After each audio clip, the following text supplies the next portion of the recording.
Una shorta, un troupeau. Shorta.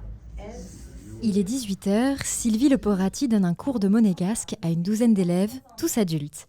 Si le monégasque est aujourd'hui peu pratiqué à Monaco, ces résidents de la principauté restent motivés pour en découvrir toutes les subtilités.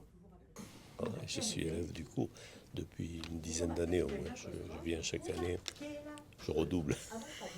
Et comment vous avez décidé de prendre des cours? Pourquoi?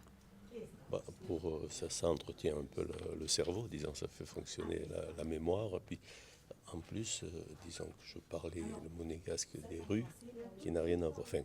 Il y a beaucoup de différences avec le monégasque qu'on apprend à l'école. À l'initiative du Comité national des traditions monégasques, ces cours pour adultes sont un moyen de faire perdurer une langue que beaucoup n'ont pas eu l'opportunité d'apprendre plus jeunes. Garda, che, bella, vitura, gianca.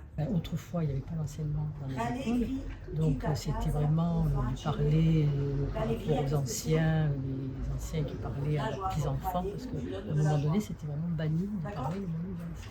Depuis une trentaine d'années, les cours sont dispensés par des professeurs de monégasque des écoles de la Principauté, à raison de 2 fois par semaine. On a deux niveaux, donc on a les débutants et les avancés.